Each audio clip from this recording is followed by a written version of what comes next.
Mr. Berg, could you state for the recording what war and branch of service you served in? In World War II, I was in the Army Air Corps, and I was a PFC. Okay. And where did you serve? Europe, mostly. Okay. Were you drafted or did you enlist? I tried to enlist, but I wasn't accepted because I wore glasses. I wanted to get into the Air Corps. Okay. And then when I was drafted, they put me in the Air Corps. Okay. That makes a lot of sense. And when was that? Okay. The date was 1941, I 43, believe. It was I think. 43, yes. Yeah. What were you doing at the time? I had just finished school, high school. You had, oh, okay. You were probably around 18? I was 18. Where were you living? Detroit, Michigan. Can you tell me where you were first sent for your basic training? Yes. Outside of Detroit. I can't remember the name of the... I don't remember the name. It was right outside of Detroit. Was the training difficult for you? The actual training was in Keesler Field, Mississippi, and it was very hard for me. Okay. Because I'm very not athletic, and the training was very hard. It was tough. Do you think it prepared you for what was to come later? Oh yes, oh yes. What was your assignment? I was in the Air Corps unit. It was a medical unit, actually, but I did clerical work there. Okay. And when were you eventually sent overseas? Yes, yes. Was that right after basic training, or did you? For basic training, I went to officers' training school, and I didn't want to become an officer, and I asked to go back to my outfit. And when I joined my outfit, they had already gone to England, and they shipped me over there with another group, which I eventually joined my own outfit. I know from reading your letter home, you had kind of a few mishaps on your way over there. Can Yes. you tell me about that? Yes. We went overseas from New York, and we're out one day, and the ship broke down, and our ship had to return to New York. And then a day or two later, we went out again, and in the middle of the ocean, the ship had broke down again, and we were very frightened that we'd be bombed or, hurt. Were you in a convoy at that time? Not when we broke down. We were in the convoy, and we were left alone for a day or so. And then when the ship was fixed, we caught up to the convoy. It must have been kind of frightening. It was frightening. Well, where did you land when you... Southampton, England. Did you have any vivid impressions of that? Well, they were bombing Southampton when we arrived, so our ship went back out into the ocean, waited a day or so, then went back in, and the landing was all bombed. We had to climb over on ropes to get in to Southampton at that time. Climb over like seawalls? Right, right. Oh, wow. Were you frightened? Oh, sure. I was 19 years old. And Yeah. Where did you go from there? We went to Bath, England, and were there 4 or 5 days, and then went on to Oxford, and I was stationed in Oxford for about 6 months. Was it dangerous there? No, there was no bombing in Oxford at all. But I was able to go into London on a pass, and there was a lot of bombing going on in London. And then the first time we were there, it was a regular airplane bombing. But then the buzz bombs, the V-1s and V-2s started to come over and made a wreck of the city.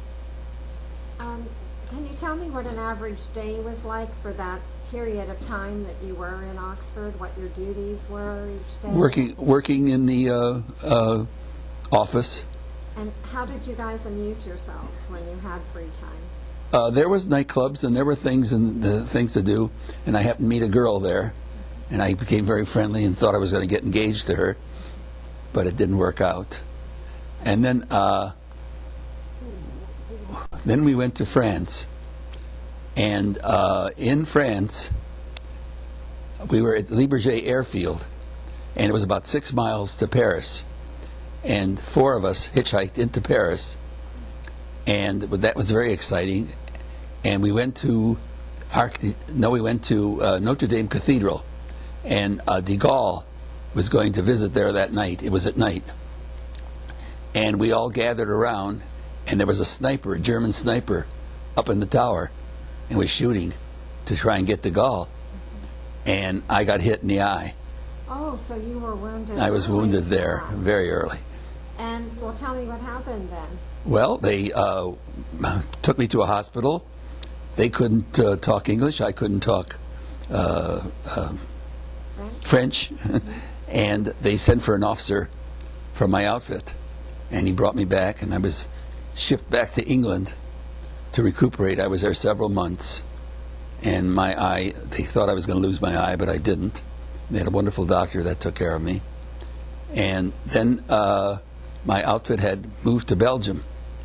And they sent a car, a Jeep, for me and took me back to my outfit in Belgium, traveled 2 days on the road. How long were you out with the eye? About 3 months. 3 months.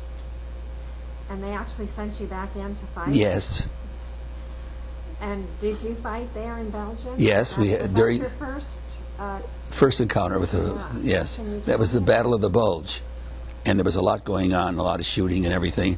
And I remember being on guard duty one night and looking up, and there was an airplane 100 feet up in the air from me. I could see his face, he could see mine, and he didn't do any bombing. And I started shooting my rifle, but it didn't do any effect. And then one night they had the parachutes coming down, German parachutes, all over the area. And we were with Canadians and Englishmen, and they really took care of it all there. So our schoolhouse that we were living in was bombed out, and we were told to get rid of everything. We put all of our equipment and everything in a pile, and we were going to detonate it and get rid of it. But as it happened, we didn't have to, and that part of the fighting ended. At the Battle of the Bulge, were you in a Right. building of some kind? Yeah. Or were you in, okay. It was a schoolhouse that we lived in. They had taken over the school. And was the fighting done from there? Yes, yes. Oh, okay. That's just what the planes went over and bombed and everything area. Okay. In fact, we were sitting in the schoolhouse once, and a bomb hit right by it and knocked everything over, and we got out of there as fast as we could. Was there any hand-to-hand No, combat? we had no hand-to-hand combat in my outfit. Okay. We were actually a supply depot. Oh, I see. Okay. Then when I left the hospital unit, we went into a supply depot. Okay. Were you in any other combat after that? No, we went on to Germany from Belgium and went through Aachen, which was pretty bad, but most of it was cleaned up at the time when we got there. In fact, from Germany, I came home when the war ended and was supposed to go on to Japan, but then the war ended while I was home. Can you tell me one or two of your most memorable experiences? Something, a couple of things that maybe stand out in your mind? Well, what came to my mind now is when we were hiking in France, and we walked about 25 miles, and they were shooting from above, and we think it was friendly fire. I think it was American, and 2 of our men were killed. Oh. So that I remember that explicitly. And I also remember one night out in the field, it was Christmas time, and all the Jewish boys in our outfit said they volunteered to work in the kitchen and let the other men have off. And we had eaten first, and we all got diarrhea and something from the food, and they thought that because we were Jewish we were goofing off, and anyway they all ate it, and they got sick later on as well. Did anything real unusual happen? Did you experience anything that was kind of unusual? I can't think of anything offhand. How about humorous? Any humorous stories? No, I can't really think of anything. I met a girl in England that her family was wonderful to me. Oh, and I know another story. Yes, that's very important. When I was in the hospital, it was in a small town called Wheatley, and a family adopted me. And they came to visit me every day. And then when I got a little better, I went to their house. They saved up their rations for me. And I had my mother send silk stockings and cans of tuna, which they had never even had that stuff. And they had sweet corn for the first time. They've never eaten sweet corn. That was for the cows and for the... So when I told them, they got used to it. There was no resentment then. Sometimes the British resented the soldiers being there, so you didn't really experience No, we had problem in England with the blacks. They had their own service center, and we had ours. But then the guys in our outfit, if the girl went with a black guy, that there was some resentment there. From the British, or from the British, from the Americans as well. Oh, I see. Oh, different time. Yeah. What do you feel was your biggest achievement during the war? Just lasting it out. I don't know. I wouldn't go through it again for anything, but I'm not sorry that it happened. How often were you able to get mail? Was it regular? Yeah, we got mail pretty regular. It was the V mail at that time. The little letters, they were a little square piece of paper. We used to get those. Did you get any care packages? Oh, yes. My mother used to send us a lot of stuff, and I would always split it with everybody in the outfit. What was the food like? K rations mostly on the field, but then they had cooks. Like sometimes you go to eat, you don't know if you're having coffee or tea, you don't know what it is, or dishwater, but you know. I know in the letter that you had, you also said something about the noise from the bombs and everything. Were you able to get enough rest, or was that a problem for you? It wasn't always the bombing, but we were able to get rest when necessary. But I know when we were in Belgium at this schoolhouse, the only place you could take a shower was a coal mine, and it was in an open truck. So you go there, and out of an outfit of out of the men, there were 100 or so guys in our outfit. Only 4 or 5 guys would go to the shower. So we go on the open truck, and then after you take your shower, you wrap yourself up in your towel and everything to for the ride back home. But in the coal mine, the showers are down in the basement, and if you moved your elbows, you touched the coal. It was so black, and you'd need another shower when you got out of the shower. Can you tell me what an average, if there is such a thing, an average day was like for you? Was it always different? Not always, depending where we were. Like in Belgium, was a lot of action. In England, in France, there was a lot of action there. But in England, it sort of calmed down a little bit, especially where we were. And just a day working in the office and getting off at 5 or 6 o'clock, and you could go into town. So that was easy for us. When you were in France, you were involved in some fighting? Yeah, France, they were still fighting, but we're not hand-to-hand. We never did hand-to-hand. No. It was a supply depot, and we serviced the Air Corps.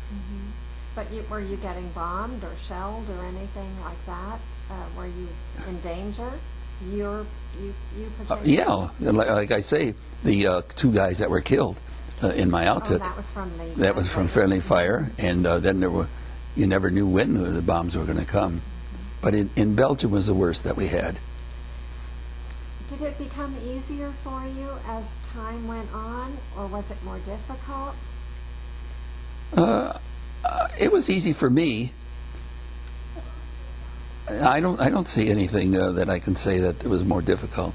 You didn't think as time went on, oh boy, maybe my number's up now. Oh, yeah, I thought that all the time, sure, wherever you were, regardless, even if there was no fighting at all, you thought something could happen.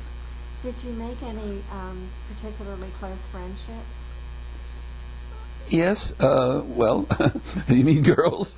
I met this one girl when I was in the hospital. She came to visit me, and then I went to visit her family, and they stayed with them for a while. And they were wonderful to me, and as I say, I thought I was going to get engaged, but it didn't work out. I was thinking more on the lines of fellow soldiers. Fellas, yeah. We had a lot of fellas in our outfit that resented the Jewish boys. There were about 6 or 8 of us that were Jewish, and that was a problem. They would have a party, and if we would go to it, they wouldn't allow us to come in or anything like that. The other Americans? There was a lot of anti-Semitism? An awful lot of anti-Semitism. With everything that was going on? Yeah, yeah. Oh, when I was wounded, I was laying in the hospital with my eyes bandaged, and they're talking, the other people who were in the hospital, saying, "We're here fighting and the Jews are home and with our girls and all that." And I said, "I'm Jewish." I said, "I'm Jewish too," and I said, "I'm here right with you." That's so ironic, It considering is. what we were fighting for and why we were. Can you tell me about one or two of your buddies?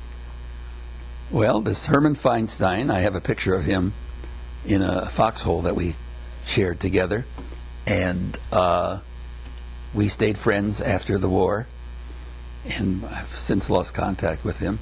We had a couple others that since passed away that I used to correspond with for 20 or 30 years. But Did you attend any reunions? no, I never did attend any reunion. What did you think of the officers? Some were nice, some were not. They wanted me to stay at Keesler Field as part of the staff there.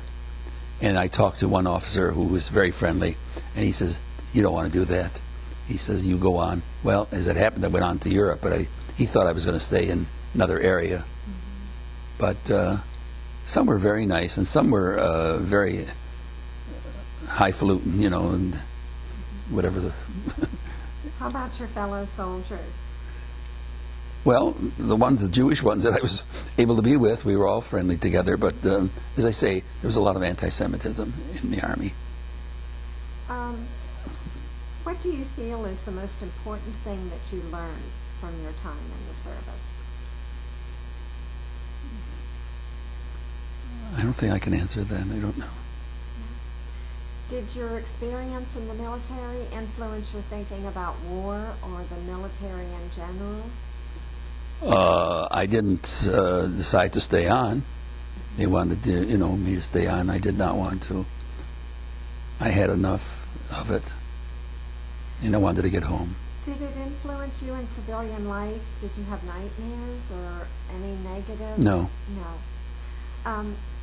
When your war ended and you were sent home, did you go back to school or did you start working? What did you? I started to work. I did not go back to school. I should have, but I didn't. I started to work, and I went into business, and I made a success out of my business. For the record, can you tell me what kind of business? I had a construction company, remodeling, Okay. and I was in that for about 50 years.